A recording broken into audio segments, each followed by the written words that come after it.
independente se você ganha 1.000 ou você ganha 100.000, o ideal é sempre você viver com menos do que você ganha.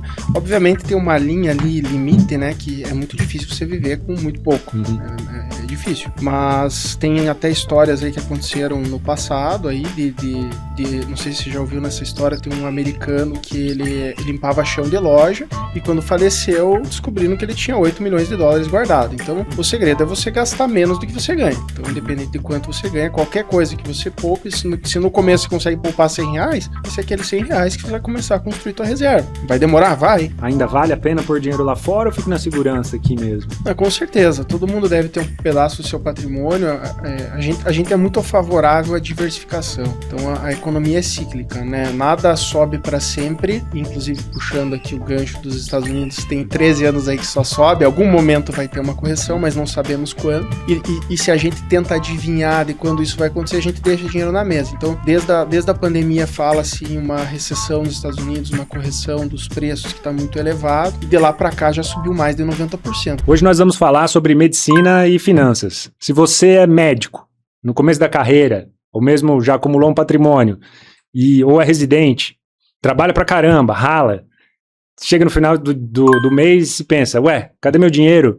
Então, hoje a gente trouxe aqui um especialista em investimentos e finanças para nos ajudar um pouco a conduzir o que a gente sabe e não sabe, porque o mercado financeiro não liga se eu sou bom em anatomia. Otávio, se apresente aí, por favor, e conta um pouco aí de onde você vem e o que você pode nos ajudar aí, e assim a gente segue. Vamos lá. Então, bom dia, boa tarde, eu não sei o horário que o pessoal vai estar assistindo aí esse vídeo. Eu trabalho no mercado financeiro desde 2004, atuei na área de câmbio e fiz uma transição de carreira de 22 a 25 para o mercado financeiro. E hoje ajudo aí principalmente, né, o profissional liberal que tem uma capacidade de fazer uma alta renda quando está produzindo, mas tem uma preocupação, que lá na frente como é que ele vai manter o padrão de vida e reduzir o ritmo de trabalho. Então a gente ajuda aí a fazer um planejamento financeiro para ele acumular um certo patrimônio, que lá na frente esse patrimônio vai continuar mantendo o poder de compra, mantendo a renda que ele tem quando ele está atuando, né, está atuante. Então essa ideia eu ajudo bastante aí profissionais liberais, aí meu público principal, a maior parte dos meus clientes são os profissionais liberais. Geralmente o profissional liberal, né, a gente vê aquele velho cheio de dinheiro, esse é mais fácil de se ajudar, mas há espaço ainda para um assessor ou para uma consultoria para os médicos recém-formados que não sabem muito bem o que fazer com o dinheiro, que ainda não estão com aquele capital tão grande, porque isso a gente não aprende na faculdade. Então a gente sai dali, eu vejo muitos cometendo erro de tá bom, gasta um plantão lá para se divertir, você merece, mas a gente vê que a parte financeira, eu passei por isso, não sabia muito bem para o que fazer, para onde ir, ainda tem espaço nesse começo, tem alguma já pensamento para esse médico recém-formado ali que pode estar ganhando. Vou fazer uma conta de padaria aqui, 10 a 15 mil reais por mês no começo da carreira, ou ainda não dá para pensar no mercado financeiro com esse valor? Não, com certeza, tem que pensar o quanto antes, porque na fórmula dos juros compostos, a variável exponencial é o tempo.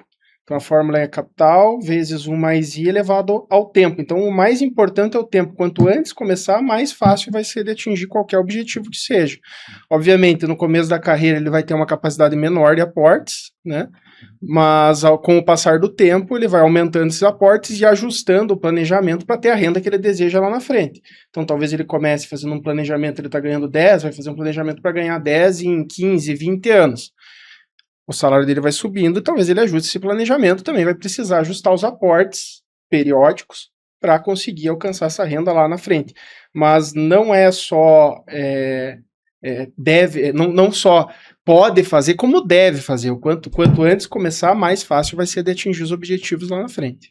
Você teria alguma sugestão inicialmente? Claro, a gente não está pedindo dicas já digo, dicas objetivas de algum ativo, mas você teria algum caminho para ir nesse começo, mas aquele investimento sem emoção, aquela renda fixa que deixa lá e forget it, ou você acha que a gente pode fazer um day trade, por exemplo? Ou seria o nosso erro? O day trade aí, normalmente, na média, né, todo mundo perde dinheiro, né? É uma das maiores fontes de receita das corretoras, porque ela é a ponta contrária que mais ganha dinheiro. Então, é uma receita que não dá muito certo normalmente. Inicialmente, a gente não começa uma construção de uma casa pelo telhado. A gente sempre começa ali preparando o terreno para depois subir o edifício, né? Então, ideal é começar fazendo uma reserva de emergência. Então, o profissional liberal, principalmente, que depende da sua capacidade de estar presente, atuando para fazer a sua renda, é muito importante ter essa reserva de 6 meses a 1 ano ali. E essa reserva vai estar alocada em renda fixa, pós-fixada, com liquidez e segurança. Títulos do governo, o CDB do bancão lá com liquidez diária. Tendo essa reserva, já começa a pensar na diversificação. E, obviamente, quanto mais tempo essa pessoa tiver para atingir o seu objetivo, mais risco ela pode tomar. Porque quanto mais você se aproxima do objetivo, aí a gente começa a tirar risco, porque a gente quer segurança e estabilidade.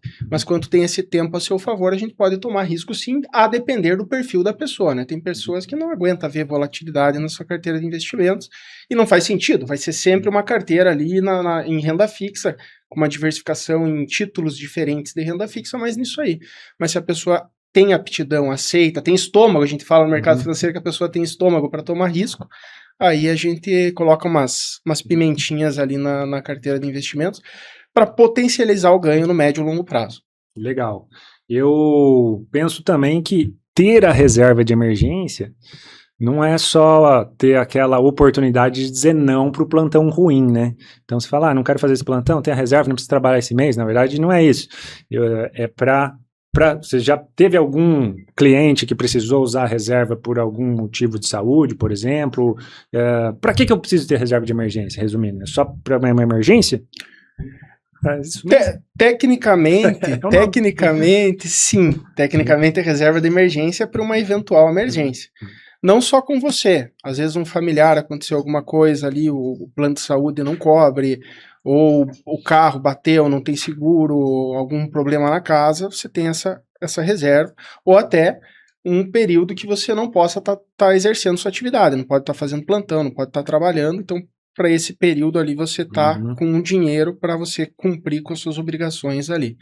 Mas na prática não é bem assim que funciona. Então, alguns clientes ali têm a reserva e por mais que ele diz, não preciso, tem estabilidade, tem clientes meus que têm juiz, que tem uma previsibilidade de receita, mas de um dia para o outro ele resolve trocar o imóvel e fala, preciso resgatar. E se a gente não tem esse montante com liquidez ali para ele dar entrada, seja o que for, aí complica, porque daí se você tirar um ativo que o valor está travado por algum período, haverá uma perda financeira, o que não é bom, né? A gente está tirando daquele bolo ali, uma parte estava crescendo, vai ficar para trás. Então, é importante todo mundo ter essa reserva de emergência. E existe uma porcentagem de sugestão baseado no ganho mensal ou no capital acumulado? Tem alguma? Exatamente.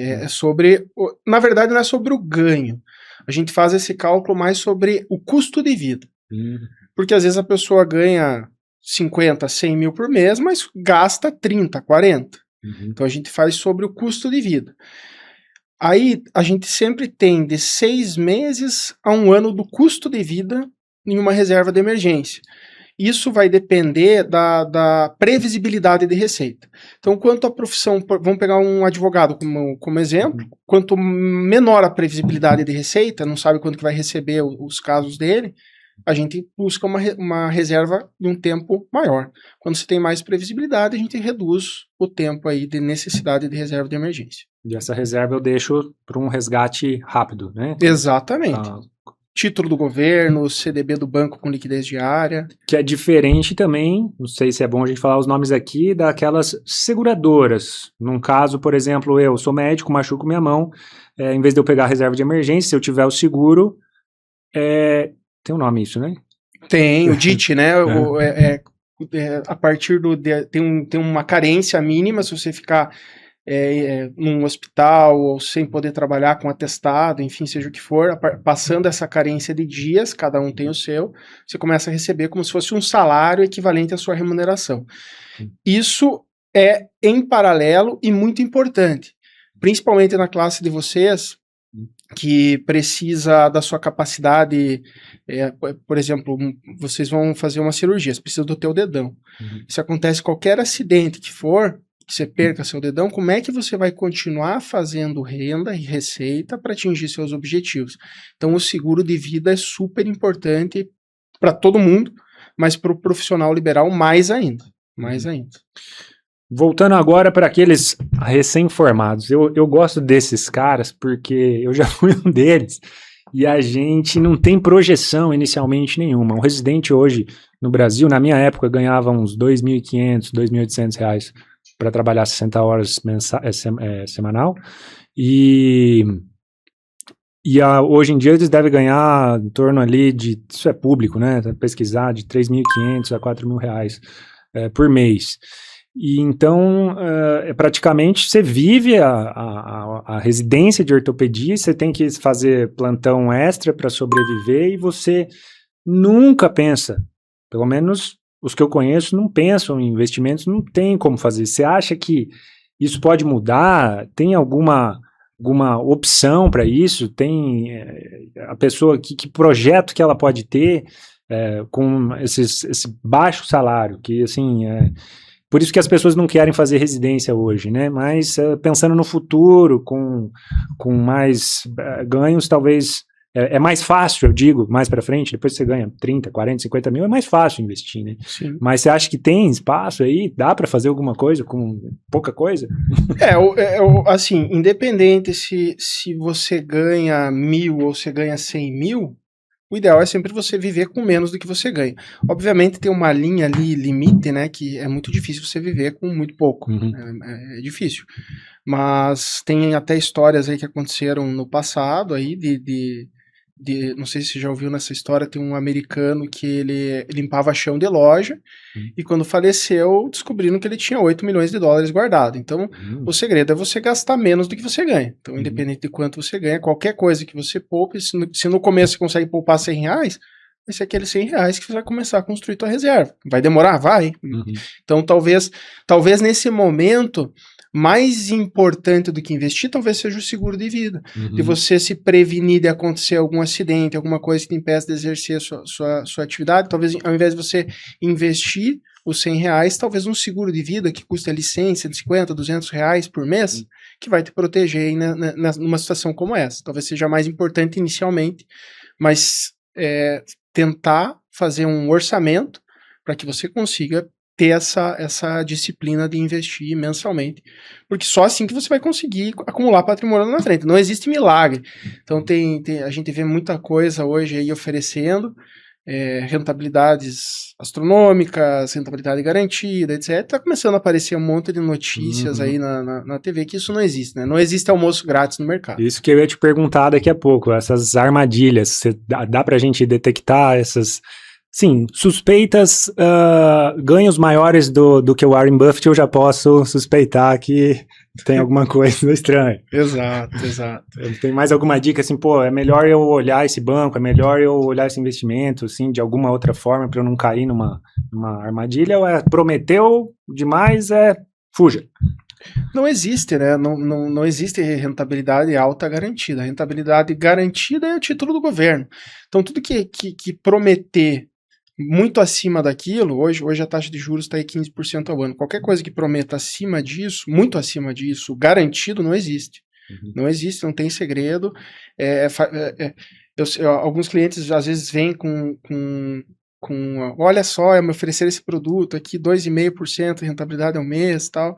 Eu falo, olha só, você investindo teu recurso com esse rendimento, a cada 3 anos teu patrimônio dobra. Qual empresa que consegue fazer isso constantemente no longo prazo? Talvez num curto prazo, quando está crescendo ali, acontece, mas no médio e longo prazo não é economicamente viável, é impossível, não tem como manter isso. E então, dicas aí para quem está ouvindo a gente, recém-formados, não vão para balneário torrar seu dinheiro, né? Invistam. E também, se você é residente e a gente não conseguiu esclarecer suas dúvidas, deixa aí nos comentários, que assim que possível a gente responde.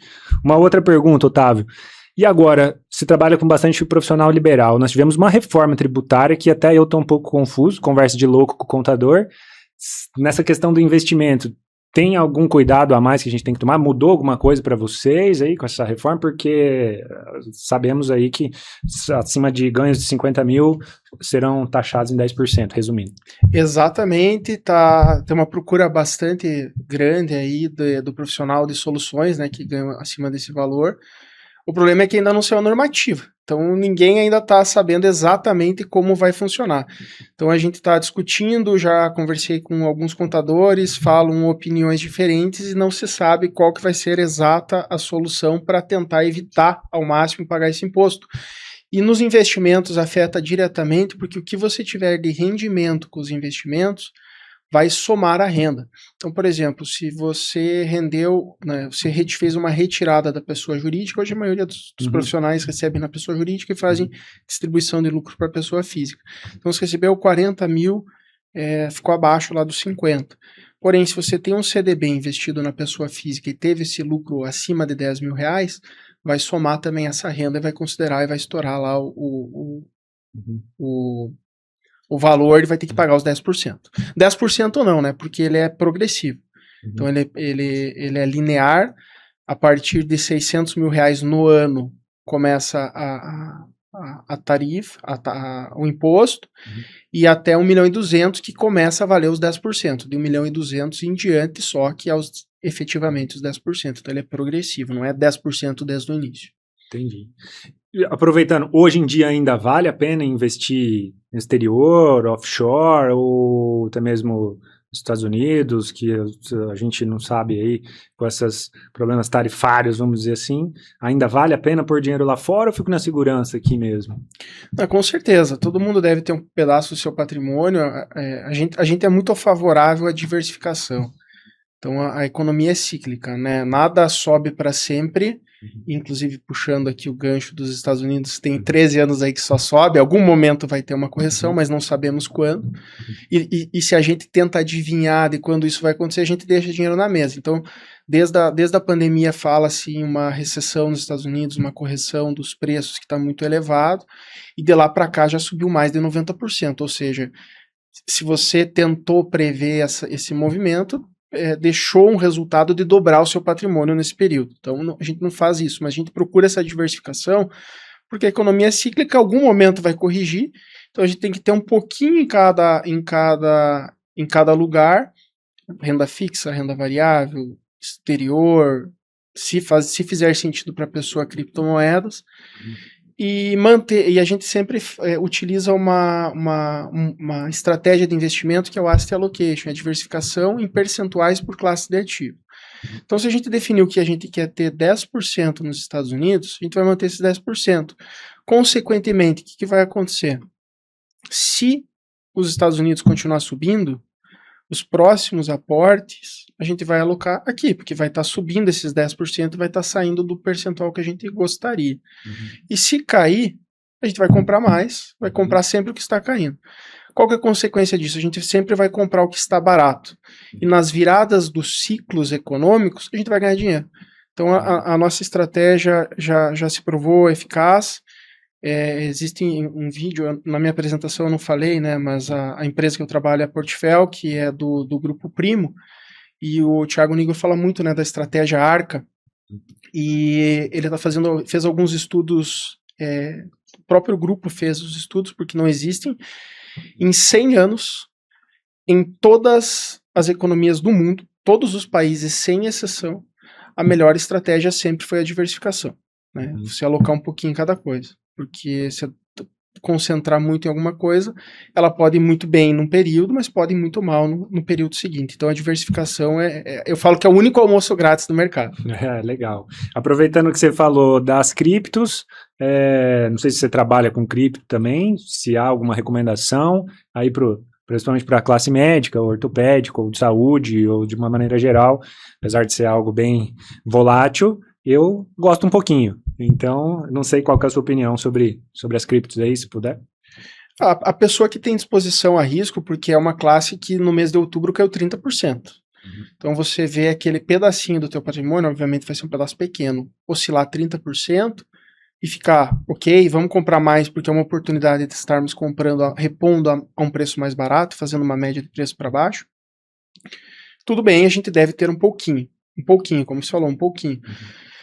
Cada perfil do investidor a gente vai ter uma alocação estrutural com percentuais para aquele perfil. Então, pegar um exemplo, um perfil conservador vai ter 100% renda fixa e não vai ter criptomoeda.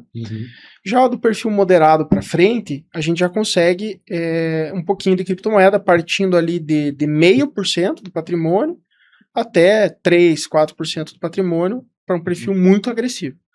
Então, isso que vai definir o que a gente vai alocar em criptomoeda, o quanto a pessoa está disposta a sentir essa volatilidade na carteira. Criptomoeda existem várias maneiras de se investir. Recentemente, com o lançamento dos ETFs, aí é uma maneira que ela facilitou para as pessoas, porque até pouco tempo atrás, você podia comprar na corretora e deixar na corretora, mas existe aquela frase muito famosa, né? Not your keys, not your coins. Se as criptomoedas estão na corretora, elas não são suas. Qualquer coisa que acontecer com a corretora, diferente do mercado financeiro, a corretora quebrar, você perdeu aquelas criptomoedas. Os produtos padrão do mercado, se acontecer algo com, por exemplo, você tem seus investimentos no BTG. Lá você tem vários produtos. Se acontecer alguma coisa com o BTG, você simplesmente vai pedir a transferência de custódia dos produtos para outra instituição e vai seguir com seus investimentos. O que for produto próprio BTG, você vai entrar com o FGC, o restante você vai transferir para outra instituição e segue a vida. A criptomoeda não. Se acontecer alguma coisa, com aquela corretora você perdeu. Então, idealmente, antes dos ETFs, era interessante você fazer a própria custódia, né? Existem tanto aquelas carteiras online, quanto uma carteira que você compra como se fosse um pendrive. A criptomoeda não fica dentro do pendrive, mas aquilo ali é uma chave código para você ter acesso a elas. E o risco ali é que você tinha que gravar aquela sequência de palavras. Se você perde aquela sequência de palavras, também perde a criptomoeda. Então, os ETFs aí foi uma ferramenta que facilitou e desburocratizou os investimentos em criptomoedas aí. E muito mais gente teve acesso, inclusive. Tivemos uma alta bastante grande recentemente, que as gestoras dos ETFs compraram muitos ETFs para atender o público que estava querendo entrar nessa modalidade. Interessante, me veio agora, assim, eu viajo bastante e eu comecei a acreditar na cripto no dia que eu saquei $100, coloquei lá em cripto, fui lá, falei, será que funciona esse negócio mesmo? Vou botar lá, converti e tal, saquei o dinheiro, beleza, funciona. Você acha que vai chegar um dia que a gente vai poder, talvez até já exista, pagar cirurgias, por exemplo, com cartão cripto ou com cripto, só que daí a gente... Não sei se existe regulamentação para isso. Será que isso é correto? Também não sei. Então, se você acha que isso é possível, isso já acontece? Eu nunca passei por isso, mas é uma possibilidade. Já acontece. Inclusive, a corretora Avenue, você conhece?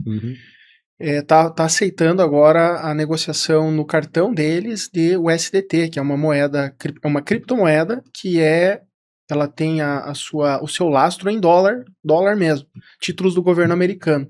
Então, uma USDT equivale a $1, é o mesmo valor. Então, você pode comprar o USDT e negociar com esse cartão e pagar as coisas lá, ele faz a conversão para dólar automaticamente.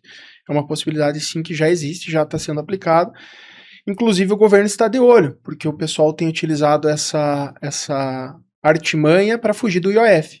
Porque nas criptomoedas hoje não incide o IOF, né? Que para viagens é 13 e tanto por cento e para investimentos é 1,1%. Então, se você comprar via criptomoedas, você escapa dessa alíquota de IOF. Então, o governo já está de olho nisso e querendo taxar também as negociações de criptomoedas, que o pessoal está utilizando essa artimanha.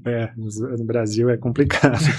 Mas, enfim, vou te desafiar aqui, então, ver se vou fazer uma conta de padaria aqui. Aí você me diz algum número e para ver se as pessoas que estão assistindo vão te contratar aí, quem sabe. Né? Então, vamos supor, assim, sou profissional liberal, médico, a carreira embalou, estou ganhando 30 mil reais por mês e gasto 10, tenho um filho. Só que eu não sei o que fazer, te contrato. Qual é a primeira coisa que você faz? Que você começa a investir em quê? Para onde eu vou? Eu quero que você seja meu assessor. Ótima pergunta, ótima pergunta. Então, um pouquinho diferente do modelo padrão, o modelo de consultoria de investimentos é um pouquinho diferente. Então, diferente vamos dar um passinho atrás aqui. No Brasil é muito tradicional você investir no banco ou na corretora e tem um profissional que te atende lá, entre aspas, gratuito. Qual que é o problema desse modelo? Se uma pessoa tiver algo diferente, parabéns, você está acima da média, mas na média não é o que acontece. O profissional nem te conhece, nem sabe que você tem filho, nem sabe o que você quer, qual que é o seu objetivo com os investimentos e fala, esse produto é bom para você. Porque aquele profissional está vendendo produtos, ele não está fazendo uma carteira de investimentos para você, ele é vendedor de produto, porque você não remunera ele diretamente, ele vende um produto e o produto paga a remuneração dele. É uma diferença. Então, no nosso modelo, você contrata um profissional, para esse profissional paga diretamente esse profissional, para esse profissional escolher os melhores produtos, monta uma carteira de investimentos para você para atingir o seu objetivo. E a nossa métrica, se estamos indo bem, desempenhando bem os investimentos ou não, é se a curva que a gente desenhou de tempo para atingir o seu objetivo está dentro do que a gente planejou inicialmente. Essa é a nossa métrica. Então a gente dá um passinho antes, que é o planejamento, é entender quanto de dinheiro você precisa acumular para realizar o seu sonho, sua aposentadoria, seja o que for, um filho estudar fora do país, independente, o seu sonho. A gente desenha um plano que vai servir de GPS para sabermos se estamos no caminho correto ou não. Vamos montar a sua carteira de investimentos baseado nesse planejamento e seguir essa estratégia de alocação estrutural. Então, sempre os aportes vão no que está ficando para trás. Então, a gente ajuda a gente ajuda o nosso cliente a atingir o seu objetivo.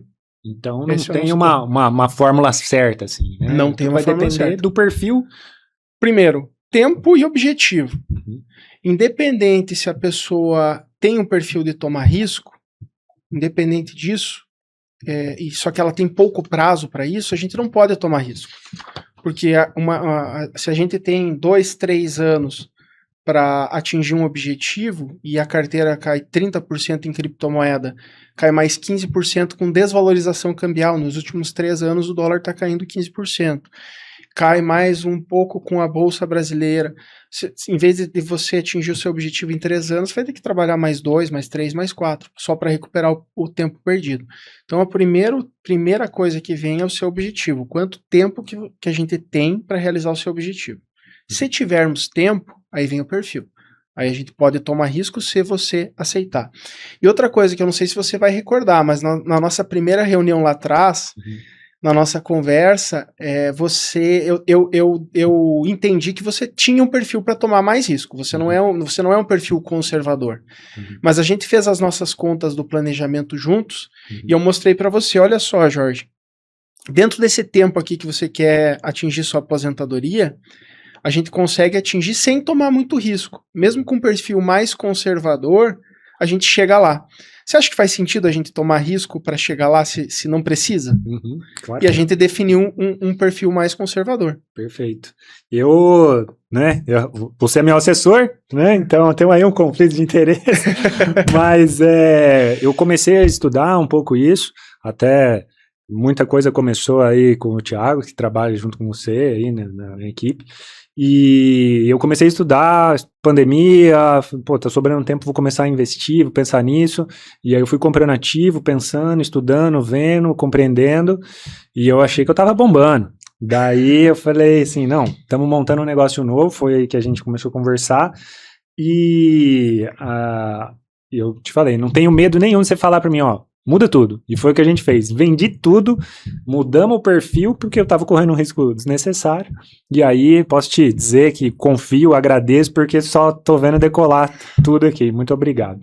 Enfim, era isso, e algumas dúvidas ainda o pessoal pode deixar aí que depois a gente responde. Queria que você falasse um pouco mais aí também sobre o seu escritório, sua empresa. Você acabou de vir aí de São Paulo, obrigado por isso também, acabou de chegar, já veio direto, estava na convenção, premiado aí, gestor de 50, 60 milhões aí, então parabéns, eu confio em você, espero que as pessoas também possam, quem está assistindo aí, entrar em contato, mas como é que as pessoas fazem isso? Aí espero que você deixe o recado final e sobre o seu escritório aí também, não sei se é escritório. Vamos lá, então, podem me seguir lá no Instagram, meu Instagram é otavio.dalago, né? Então nós atendemos patrimônios, então como você falou ali da pessoa que está começando, idealmente é fazer primeiro essa reserva de emergência. Nós atendemos ali, a Portfel atende a partir de R$300 mil para fazer a gestão dos investimentos. E cada consultor de investimentos tem o seu momento de carreira. Então eu já tenho 3 anos de Portfel trabalhando, então hoje eu estou atendendo patrimônios um pouquinho maiores, a partir de R$800 mil eu estou atendendo, e a gente cobra um percentual sobre o patrimônio investido. Então, e a gente atende em qualquer instituição financeira. Temos algumas parcerias em algumas instituições que acaba barateando esse custo. Como eu falei lá na diferença dos modelos, que os produtos pagam comissão na venda, então se utilizar essas instituições parceiras, nós somos regulados pela CVM, somos proibidos de receber qualquer tipo de comissão e rebate. Então nós recebemos diretamente do nosso contratante. Ele paga a nossa remuneração e tudo que for gerado de comissão e rebate nas instituições parceiras volta, seja como mais rentabilidade, seja como um câmbio mais barato, seja como um valor na conta mesmo, aparece no extrato bancário, a devolução do rebate. Então, nós temos algumas instituições parceiras que podemos utilizar, fica um pouquinho mais barato essa consultoria. Uma pergunta que pode aparecer, né? Esse valor que volta vai ser equivalente ao valor que eu pago? Não, porque o mercado financeiro, como que ele funciona? Produtos muito ruins pagam comissões enormes. Produtos bons não pagam comissão ou comissões muito baixinhas. Então o que vai voltar vai ser pouco frente ao que será pago. Em média, o que volta é 10% do que é pago volta em cashback, né? Então, só para ilustrar aqui um produto ruim, vários produtos ruins, CRI, CRA, Debenture, COI, tem título, fundos setipados, são produtos péssimos que pagam comissões enormes. Se eu coloco um produto desse na carteira do meu cliente, ele pode receber 5 anos de consultoria de graça, um COI. Um COI dá 5 anos de consultoria de graça, mas não é um produto que a gente vai colocar, porque não é bom para o cliente. O nosso interesse é que a carteira do cliente cresça, como nós cobramos um percentual sobre o patrimônio investido, a minha remuneração vai crescer junto. Então temos um alinhamento de interesses aqui. Perfeito. É por isso que eu gosto, é muito honesto, justo e claro, né? A gente faz reuniões mensais e as dúvidas são explicadas até para eu, que sou amador, consigo compreender. Então, muito obrigado pela sua presença. Eu que agradeço o convite. E espero que consiga aí mais investidores aí para sua carteira. Obrigado. Perfeito? Eu que agradeço. Bom, então, muito obrigado a todos que ficaram até o final. Se inscrevam no canal, mais conteúdos de 360 graus, ortopedia, finanças, saúde, enfim, vai aparecer por aqui. Deixe um comentário se tiver alguma dúvida e muito obrigado a todos.